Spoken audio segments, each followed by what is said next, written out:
বলে দিলেন, আমার সাহাবীরা শুনে নাও, তুমি বাড়িতে যদি ভালো সবজি রান্না করো, তরকারি রান্না করো, মাছ মাংস যদি রান্না করো, ওই মাছ মাংসের তরকারি রান্না করতে অন্তত একটু ঝোল তুমি বেশি করে দিও। ঝোল বোঝেন? আমরা ঝোল বলি, আপনারা সুরা বলেন মনে হয়, কি বলেন? তরকারিতে যেটা দেয় ঝোল, একটু ঝোল বেশি করে দিও। একদম সহিহ হাদিসের কথা বলছি, একটু ঝোল বেশি করে দিও। তোমার অন্তরে যদি না চায়, তোমার পড়শির মানুষকে তুমি অরিজিনাল তরকারিটা দেবে না, মাছটা দেবে না, মাংসটা দেবে না, তুমি একটু ঝোল বেশি করে দিও। তোমার গরিব পড়শির বাড়িতে একটু ঝোল তুমি পৌঁছে দিও। একবার সুবহানাল্লাহ বলেন। দেখুন তো কানুনটা কত সুন্দর, ইসলামটা কত সুন্দর। ওজন আল্লাহ রাব্বুল আলামিনের নবী বলেছেন, সাহাবীরা শুনে নাও, আমি নবী তোমাদেরকে জানিয়ে দিলাম, পৃথিবীর জমিনে আল্লাহর প্রতি যদি ঈমান আনো, কঠিন কিয়ামতের দিনের প্রতি যদি ঈমান এনে থাকো, ফালা ইউজা যারা, পড়শিকে কোনোদিন কষ্ট দিও না, পড়শিকে কোনোদিন দুঃখ দিও না, পড়শিকে কোনোদিন আঘাত দিও না, পড়শির সঙ্গে কোনোদিন খারাপ ব্যবহার করো না। পড়শির সঙ্গে মিলে মিলে মিলে মিলে মিলে মিলে জমিনের ভিতরে তুমি থাকবে, আল্লাহর রহমত তোমার বাড়িতে বর্ষিত হতে থাকবে। নারায়ে তাকবীর। পড়শির সাথে মিলে থাকুন, পড়শির সঙ্গে ভালো ব্যবহার করুন, এ কথা আল্লাহর নবী। তৃতীয় নম্বরে বললেন, ওমান কানা ইউমিনু বিল্লাহি ওয়াল ইয়াউমিল আখির ফালইয়াকুল খাইরা। আল্লাহ রাব্বুল আলামিন নবী বললেন, আমার সাহাবীরা শোনো, পৃথিবীর জমিনে আল্লাহর প্রতি ঈমান যদি এনে থাকো, কঠিন কিয়ামতের দিনের প্রতি বিশ্বাস করে থাকো, তাহলে ফালইয়াকুল খাইরা, যে কথাগুলি বলবে ভালো কথা বলো, এই মুখ দিয়ে খারাপ কথা বলবে না। সেদিনও আমি বলছিলাম, এই মুখ দিয়ে খারাপ কথা বলবে না, ভালো কথা বলিও। ফালইয়াকুল খাইরা, ভালো কথা বলিও। এবার আপনি যদি মনে মনে ভাবেন আমি ভালো কথা বলতে পারবো না, আমি খারাপ কথা বলবো, আল্লাহ বলছেন না, ও আও লিয়াসমু, তুমি চুপ থেকে যাও। তুমি যদি চুপ থেকে যাও, তোমার গুনাহ হবে না, কিছু হবে না। তবে এই মুখ দিয়ে খারাপ কথা, গালাগালি থেকে শুরু করে বিভিন্ন জিনিস এই মুখ দিয়ে করবে না। এগুলি অবশ্যই খারাপ কথা পৃথিবীর জমিনে মুখ দিয়ে প্রকাশ করবে না। মুখ দিয়ে যদি বলো তো ভালো কথা বলো। আমি হাদিসটা আনছিলাম, আমাদের মেহমান এসেছিল, এই জন্য কথাটা বলছিলাম। যা হোক, আমি আসলে আমার বিষয় আজকে বলার আশা নয়। আপনারা যতটুকু বসে থাকবেন, আমি আশা রাখবো কোরআন ও হাদিস থেকে, আমি বাইরে আজকে আলোচনার মধ্যেই যাব না, কোরআন হাদিস থেকে আলোচনা এগিয়ে যাব। যে আগে এগিয়ে গেলে আমরা যে আসছি জান্নাতের আশায়, নেকি নেওয়ার আশায়, কোনো দিন জালসাতে যাবেন না শুধু গজল শোনার আশায় আর শুধু সুর শোনার আশায়, এটা নিয়াত করবেন না। আপনারা যাবেন কোরআন হাদিস শোনার আশায়, তারপরে গজল হবে শুনবেন, সেটা আলাদা কথা। নিয়াত করে যাবেন কোরআন হাদিস শুনবো, আমল করব। কি জান আপনাকে লেখে রাখেন, এখন এটা দোয়া করতে গেলে জলসা শেষ হয়ে যাবে। লেখে রাখেন কি আছে, দোয়া শেষে করবো। আমার তো আদায়ের পালা নাই না, আপনারা কি বলেন কথাটা? এখন আদায় শুরু করে দিলেই তো জলসাটা মারা। আপনারা কিছু শুনবেন মাসলা মাসাইল, আমি আপনাদের কাছে হাতে পায়ে ধরবো। আমি আপনারা আমার ভাই বন্ধু, আপনাদের কাছে আমি হাতে পায়ে ধরবো। এখন 11টা 12 মিনিট বাজে, তো আমাকে সময় না দিলেও আপনারা 48টা মিনিট, তার মানে 12টা পর্যন্ত, 12টা না, হ্যাঁ 12টা পর্যন্ত, তারপরে আমরা সময়ের গতি বুঝে দেখে নেব। এইটুকু সময়, এই 50 মিনিট সময় আপনাদের কাছে আমি ভিক্ষা চাই শেষের বক্তার অবস্থাতেই। আমরা তো বড় বক্তাও নয় জার্জিসের মতো যে লোক অমরি করে থাকবে।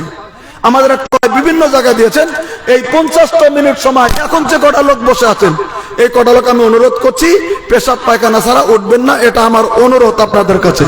এত আমি আপনাদের মেহমান হিসাবে আপনাদের কাছে আমি চেয়ে নিচ্ছি এই জিনিসটা। টাকা পয়সা না দিলেন সেটা আপনাদের ব্যাপার, সময়টা শুধু আমাকে একটু দেবেন। এবার আসুন, আমি বলতে চেয়েছিলাম, আল্লাহ রাব্বুল আলামিন আমাদেরকে পৃথিবীর জমিনে মানুষ করে বানিয়েছেন। আমরা এই যে নাসিহত শোনার জন্য এসেছি, একটা খুশ খবরই নিয়ে যাই আমরা। তাহলে সর্বপ্রথম আল্লাহর নবী বলেছেন, আজকে যারা বসছি, যে কটা লোক এখন পর্যন্ত বসে আছি, আল্লাহর নবী বলছেন, সালাসাতুন লা তারা আয়ুনিহিমুন নার। কথাটা ক্লিয়ার করে যাবেন। আল্লাহ রাব্বুল আলামিনের নবী বললেন, তিন কিসিমের মানুষের চক্ষু। কয় কিসিম বলছি? কয় কিসিম বলছি? তিন। সালাসাত সালাসাতুন লা তারা আয়ুনিহিমুন নার। আল্লাহ রাব্বুল আলামিনের নবী বললেন, আমি নবী তোমাদেরকে জানিয়ে দিলাম, তিন কিসিমের মানুষের চক্ষু কোনদিন জাহান্নামের আগুন দর্শন করবে না। তার মানে হাসরের ময়দান থেকে তারা তিন কিসিমের মানুষ তারা জান্নাতে ঢুকে যাবে। একটাবার সুবহানাল্লাহ বলেন, একটু বলেন না সুবহানাল্লাহ। কয় কিসিম বলছি? তিন কিসিম। আরে দু চারটা লোক সুবহানাল্লাহ বলনে আল্লাহ থাকলে হয়ে গেল, বেশি না বললেন, আস্তে আস্তে বলবেন। যেন আসামে যান জোরে শুনবেন, আর বাংলাদেশের খবর দেখলে তো দেখতে পারবেন তারা কত জোরে বলে। তিন কিসিম বললেন আল্লাহ রাব্বুল আলামিনের নবী। এবার আমরা যদি প্রশ্ন করি কোন কোন কিসিমের কথা নবী বললেন, এক নম্বরে আল্লাহ রাব্বুল আলামিনের নবী বললেন, আইনুন হারাসাত আন সাবিলিল্লাহ।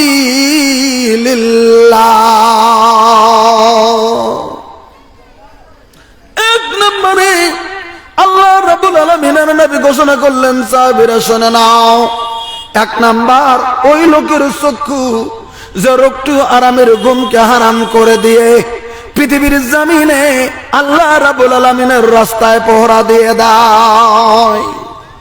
বিছনায় ঘুমিয়ে গেলেই ঘুমিয়ে যেতে পারে। আজকের শুধু সময় নয়, জিহাদের ময়দানে আল্লাহ রাব্বুল আলামিনের নবী সাহাবা কেরাম নিয়ে জিহাদের ময়দানে চলে গিয়েছিলেন। ভাইগো, একটা তাম্বুরার ভিতরে 100 মানুষ, 1000 2000 মানুষ আছে, হয়তো তার ভিতরে 3জন 5জন মানুষ আল্লাহ রাব্বুল আলামিনের নবী পহরাদার বানিয়ে দিয়েছে। এই এখানে 1000 মানুষের তাম্বুরাটা নিয়ে দেওয়া হয়েছে, তোমরা 3জন পহরা দাও রাত্রিতে, কোন শত্রু এসে আক্রমণ করে নাকি? এমন মুহূর্তে যদি কোনো ভাই যদি ওই সমস্ত ইসলামিক সৈন্যদেরকে যদি পৃথিবীর জামিনের ভিতরে যদি পহরা দেয়, ভাই গো, সারা রাত্রি ঘুম জাগরণ করে সৈনিকদেরকে পহরা দিয়ে দিতে হবে। আল্লাহ রাব্বুল আলামিনের নবী বললেন, এরকম করে দিনের সৈনিকদেরকে যারা পৃথিবীর যেমন আরামের ঘুমকে হারাম করে যারা পহরা দিয়ে দেয়, ওই পহরাকারী মানুষের চক্ষু কোনদিন জাহান্নাম দেখবে না, তারা সরাসরি আল্লাহ রাব্বুল আলামিনের হুকুমে জান্নাতে চলে যাবে।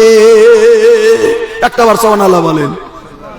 এখন তো দিনের কোন রকম কোন জিহাদ নাই, এখন তো দিনের কোন জিহাদের ময়দান নাই। আজকে জিহাদ এটাই একটা জালসা হচ্ছে, দিনের আলোচনা হচ্ছে। শয়তান টানছে, শুনবি না কোরআনের কথা, কারণ কোরআনের কথা শুনলে তার ঈমানটা জামিনের ভিতরে বৃদ্ধি পেয়ে যাবে। শয়তান টানছে ঈমানটা দুর্বল করার জন্য।